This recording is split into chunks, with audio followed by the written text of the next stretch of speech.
श्री अरविंद यांचा कालखंड आहे 1872 ते 1950.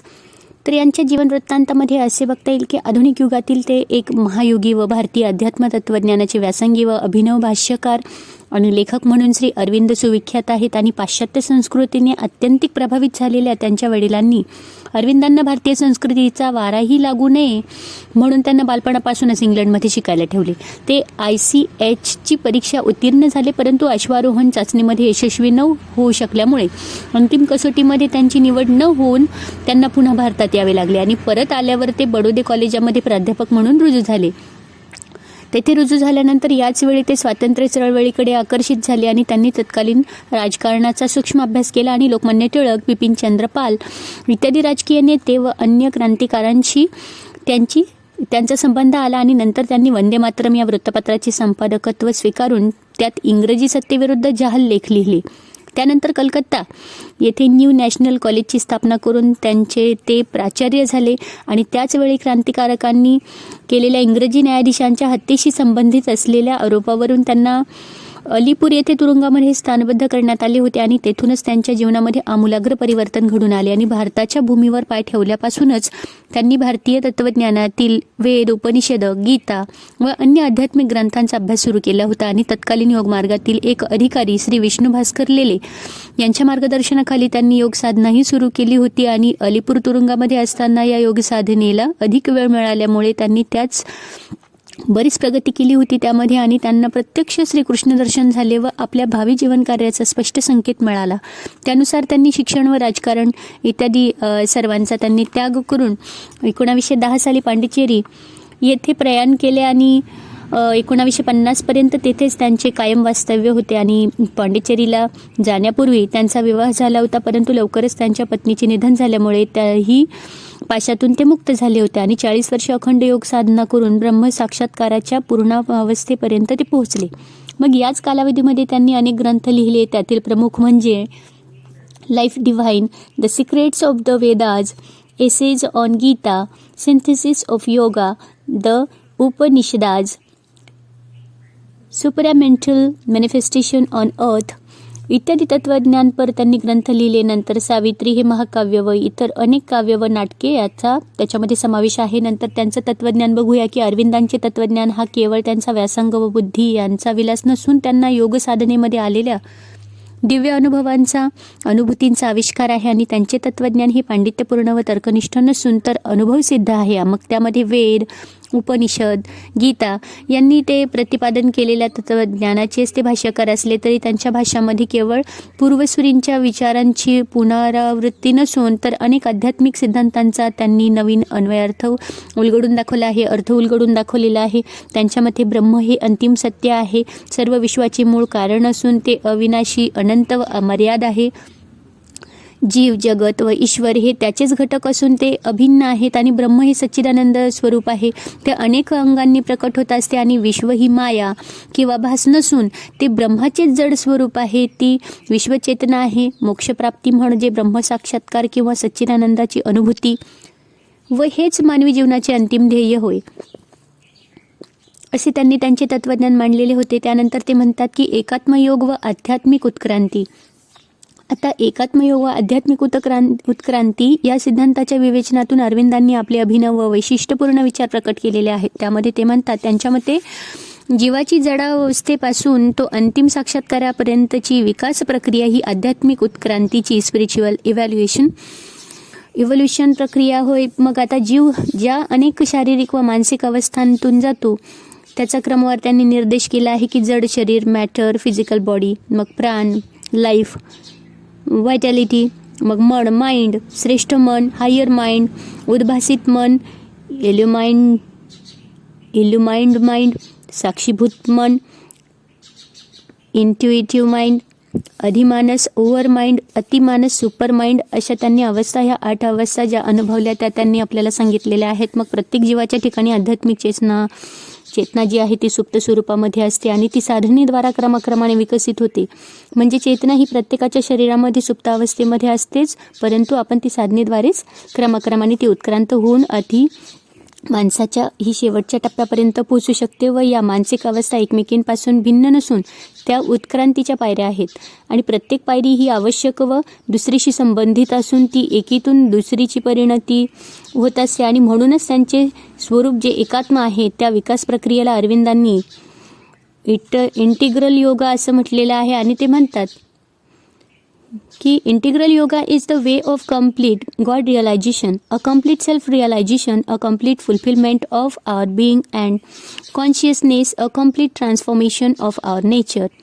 This implies a complete perfection of life, our mind, will, heart, life, body, our outer and inner, and inmost existence, our superconscious and subconscious parts must all become a means, a field of this realization and transformation, and participate in the illumination and the change from a human into a divine consciousness and nature. This is the character of the integral yoga. आता अतिमानसी सर्वश्रेष्ठ आध्यात्मिक चेतना असली तरी ती म्हणजे ब्रह्म नव्हे, तर या अवस्थेतून ब्रह्माचा किंवा सच्चिदानंद स्वरूपाचा अंतिम साक्षात्कार होऊ शकतो. सुप्रीम सुप्राकॉस्मिक सॅट चेत and Anand in above all supermind may be described as its power of self-awareness and world awareness. या ब्रह्माच्या सत्य चेतन अवस्थेला त्यांनी ट्रुथ कॉन्शियसनेस म्हटलंय किंवा डिव्हाइन कॉन्शियसनेस असं म्हटलंय व ज्याला ही जाणीव झाली तो ज्ञानी पुरुष ज्याला त्याने नॉटिक बिंग किंवा सुपरमॅन असं संबोधलेलं आहे की ज्याला ह्या परमतत्वाची जाणीव झाली, ज्याला परमचेतनेची जाणीव झाली त्याला त्यांनी काय म्हटलंय की सुपरमॅन किंवा ग्नॉस्टिक बिईंग म्हटलंय. आता त्यांच्या मते आरोहण व अवरोहण या आध्यात्मिक उत्क्रांतीला किंवा विकास प्रक्रियेला अरविंदांनी आरोहण असेंट म्हटलंय. तर ते म्हणतात की there is a spiritual being, a spiritual fane of nature, a spiritual principle in to that we have to heighten our force of consciousness to widen that still more largely even universally and infinitely our range of being and our field of action to take up by that our lower life and use it for greater aims and on a large flame in the light of the spiritual truth of existence. आता परंतु अरविंदांची एकात्मयोगाची व उत्क्रांतीची जी संकल्पना आहे ती केवळ आरोहणापुरती मर्यादित नाही आहे, तर येथे ती संपत नाही. मग आता आरोहणासोबतच अवरोहण किंवा अवतरण डिसेंट हेही त्यांच्या दृष्टीने तितकेच महत्त्वाचे व आवश्यक आहे. पारंपरिक अध्यात्म तत्त्वज्ञानामध्ये केवळ आध्यात्मिक विकासाचाच विचार होतो. मग या आध्यात्मिक विकासासोबतच किंवा त्याद्वारा संपूर्ण मानवी जीवनामध्ये परिवर्तन व आध्यात्मिक उन्नती यावर फारसा भर दिला जात नाही. मग श्री अरविंद केवळ व्यक्तिगत मोक्षाचा पुरस्कार करत नाहीत, तर या पृथ्वीवर दिव्य जीवन प्रस्थापित व्हावे हे त्यांचे स्वप्न आहे. मग त्याशिवाय मानवाची, समाजाची व राष्ट्राची उन्नती होणार नाही आणि जीवनातील अनेक जटिल प्रश्न किंवा समस्या व दुःख नाहीसे होऊन सुख आणि शांती प्रस्थापित होणार नाही. असे हे दिव्य जीवन निर्माण करण्यासाठी अतिमाणसाचे अवतरण आवश्यक आहे. मग अतिमाणसाने प्रकाशित झालेले ज्ञानी पुरुषच समाजामध्ये आध्यात्मिक परिवर्तन घडून आणून दिव्य जीवन निर्माण करू शकतील व मानवाला दुःखमुक्त व व्याधीमुक्त करू शकतील. असे दिव्य समाज जीवन निर्माण होण्यातच एकात्मयोगाची व आध्यात्मिक क्रांतीची पूर्णता आहे असे अरविंदांची धारणा आहे. मग त्यांचा हा जो विचार आहे त्यांच्या पुढील वचनांमधूनच आपल्याला तो सांगता येईल की the yoga we practice is not for ourselves alone but for humanity. Its object is not for personal मुक्ती, ऑल्दो मुक्ती is a necessary condition of yoga, but the liberation of the human race. It is not personal आनंद but the bringing down of divine आनंद. Christ's kingdom of heaven are Satya Yoga upon the earth. I know that the supermind is a truth. I am seeking to bring this principle of inner truth, light, harmony, peace into the earth consciousness. I am seeking to make it possible for it to take up the whole being into its own native power instead of the nature of man continuing to remain in half light, half darkness. I believe the descent of this truth will open the way to a development of a divine consciousness, here to be final sense of earth evolution. अर्थातच इथे अतिमाणसाचे अवतरण झाल्याबरोबर तत्काल सर्व सामाजिक आध्यात्मिक समाजामध्ये रूपांतर होईल असे नाहीये, तर परंतु या अतिमानस शक्तींच्या प्रभावामुळे मानवी समाज दिव्य जीवनाकडे वाटचाल करू लागेल आणि म्हणून संपूर्ण परिवर्तन व्हावयाचे असेल तर हे अवतरण केवळ मानसिक स्तरापर्यंत होणे पुरेसे नाहीये, तर ते भौतिक स्तरापर्यंत झाले पाहिजे. तसेच झाले तर मानसिक शरीरातील जे पेशींचे सुद्धा या अतिमानसिक चेतनेमुळे परिवर्तन होईल आणि शरीर देखील रोगमुक्त व वासनामुक्त होईल व त्याला दिव्य अमरत्व प्राप्त होईल असे त्यांचे विचार होते. नंतर ते शिक्षणविषयक त्यांचे विचार आहेत की अरविंद हे केवळ आध्यात्मिक विचारवंत व श्रेष्ठ योगीच नव्हते, तर ते महान शिक्षण शास्त्रज्ञही होते. मग त्यांना अपेक्षित असलेली मानवी जीवनाची ध्येय व उद्दिष्टे साध्य होऊन दिव्य समाज निर्मितीचे शिक्षण हे महत्त्वाचे साधन माध्यम आहे असा त्यांचा विश्वास होता. म्हणून त्यांनी शिक्षण संबंधीही मूलगामी व सखोल विचार करून शिक्षण सिद्धांतांचे प्रतिपादन केलेले आहे. त्यांचे शिक्षणविषयक सिद्धांत अर्थातच त्यांच्या उत्क्रांतीच्या व एकात्मयोगाच्या तत्त्वज्ञानावर आधारित आहे. तर मग एकात्म तत्त्वज्ञानाप्रमाणे शिक्षण ही एकात्म स्वरूपाचेच असले पाहिजे असे त्यांनी प्रतिपादन केलेले आहे. मग ते म्हणतात की integral education is the dynamic functional components of the integral yoga. The function of integral yoga and hence of integral education is to integrate all the higher and lower planes of consciousness into a mold of a superman, a divine gnotic being in the very life of the earth consciousness. आपल्या शिक्षणविषयक कल्पना स्पष्ट करताना ते म्हणतात की education to be complete must have 5 principal aspects relating to 5 principal activities of the human being, the physical, the vital, the mental, the physic and the spiritual. The central aim of education is the building of the powers of human mind and spirit, the evoking of knowledge and will and of the power to use this knowledge for character and culture. That alone will be a true living education which helps to bring out to full advantage, makes ready for the full purpose and scope of human life. All that is in the individual man and which at the same time helps him to enter into his right relation with the life, mind and soul of the people to which he belongs and with that great total life, mind and soul of humanity. It is by considering the whole question in the light of this large and entire principle that we can best arrive at a clear idea of national education. मग ते म्हणतात की श्रेष्ठ मानव हा Superman, तर ज्ञानी मानव हा ग्नोटिक being निर्माण करणे हे शिक्षणाचे अंतिम ध्येय असले तरी त्यासाठी सद्बुद्धी किंवा चेतनेची, ट्रुथ कॉन्शियसनेसची जागृती होणे आवश्यक आहे. मग सामान्य बुद्धी, तर्क किंवा अनुमान या शक्ती यासाठी अपुऱ्या पडतात. मग अंतःप्रेरणा, योग साधना, तपस्या व ईश्वरी कृपा यांच्याद्वारा सत्यज्ञान प्राप्त होऊ शकते. अज्ञान हे सर्व दुःखाचे मूळ आहे. अज्ञानामुळेच आपण स्वतःला विसरतो आणि बाह्य चेतनेमध्येच अडकून बसतो. मग अरविंदांनी अज्ञानाचे 7 प्रकार मानले आहेत की मूलभूत अज्ञान, ओरिजिनल इग्नोरन्स, वैश्विक अज्ञान, कॉस्मिक इग्नोरन्स, नंतर अहंकारात्मक अज्ञान जे इगोइस्टिक इग्नोरन्स, मग कालात्मक अज्ञान जे टेम्पोरल इग्नोरन्स, मानसशास्त्रीय अज्ञान, सायकोलॉजिकल इग्नोरन्स, स्वभावजन्य अज्ञान, कॉन्स्टिट्यूशनल इग्नोरन्स, मग व्यावहारिक अज्ञान, प्रॅक्टिकल इग्नोरन्स, अशा या विविध प्रकारच्या अज्ञानाला आज शिक्षणामध्ये त्यांनी ज्ञान मानले जाते. हे खरे आध्यात्मिक ज्ञान हे वरील सर्व अज्ञानांचा कसं नाश झाल्यानंतरच उदयास येते व या सत्य ज्ञानाप्रत व्यक्तीला नेणे हेच आपले म्हणजे अतिमानस अवस्था किंवा साक्षात्काराच्या अवस्थेपर्यंत व्यक्तीचा विकास करीत नेणे हेच शिक्षणाचे अंतिम ध्येय असे अरविंदांचे मत आहे. तर केवळ माहिती, पांडित्य, पदव्यांची प्राप्ती यालाच शिक्षण समजण्याच्या प्रचलित प्रथेबद्दल अरविंदांनी खूप खेद व्यक्त केलेला आहे आणि ते म्हणतात की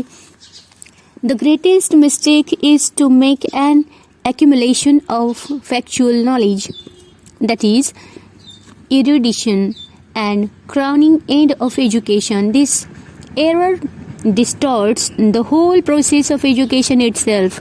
Instead of learning how to acquire knowledge, the student is asked to store in his memory the knowledge gained by others so as to keep it ready for the time of examination. म्हणून ते म्हणतात की प्रचलित शिक्षण पद्धतीमध्ये आमूलाग्र जे परिवर्तन करण्याची आवश्यकता आहे त्यांना ती अशा ह्या पद्धतीने जाणवलेली आहे. नंतर ते आंतरराष्ट्रीय शिक्षण केंद्र याबद्दल बघूया की पांडिचेरी येथे त्यांनी आश्रम स्थापन केल्यावरती योग साधनेच्या प्रयोगांसोबतच नवीन शैक्षणिक प्रयोगांचे त्यांनी विचार अरविंदांच्या मनामध्ये सुरू झाले होते आणि त्यांच्या या शैक्षणिक सिद्धांतांना व प्रयोगांना मूर्त स्वरूप देण्यासाठी त्यांच्या ज्येष्ठ शिष्या व अधिकारी साधन योगिनी श्रीमती माताजी यांनी 1943 साली मुलांकरिता शाळा सुरू केली आणि हळूहळू त्या शाळेचा विकास होत जाऊन ते 1951 साली या शिक्षण संस्थेचे रूपांतर आंतरराष्ट्रीय विद्यापीठ केंद्र या संस्थेमध्ये झाले आणि या विद्यापीठ शिक्षण केंद्राला अधिक व्यापक स्वरूप देण्याच्या दृष्टीने त्यांनी 1959 साली माताजींनी विद्यापीठ हा शब्द गाळून त्याचे श्री अरविंद आंतरराष्ट्रीय शिक्षण केंद्र, Shri Aurobindo international centre of education असे नामकरण केले. मग सध्या या शिक्षण संस्थेमध्ये अगदी बालवर्गापासून तो थेट पदव्युत्तर प्रगत स्तरापर्यंत शिक्षण देण्याची व्यवस्था आहे. मग भाषा, मानवीय शास्त्रे, विज्ञान, अभियांत्रिकी, तंत्रविज्ञान, शारीरिक शिक्षण अशा विविध विद्याशाखा किंवा आणि संगीत, नृत्य, नाट्य व चित्रकला या विविध कलांचे शिक्षण देण्याची सोय या संस्थेमध्ये करण्यात आलेली आहे. मग त्याची उद्दिष्टे आपण बघूया की काय काय उद्दिष्टे होती. त्यांनी प्रसिद्ध केलेल्या आश्रमातर्फे प्रसिद्ध झालेल्या पुस्तिकेमध्ये या शिक्षण केंद्राची उद्दिष्टे दिलेली आहेत. ती अशी आहेत की to evolve and realize a system of integral education and to make it dynamic, ideal for society.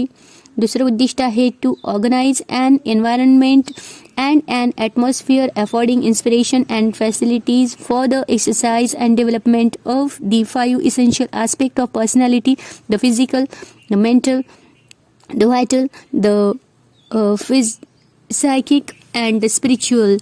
तिसरं उद्दिष्ट आहे to emphasize the unity of the knowledge of all knowledge and to attempt to bring humanities and science close together in to a real sense of unity for the benefit of both.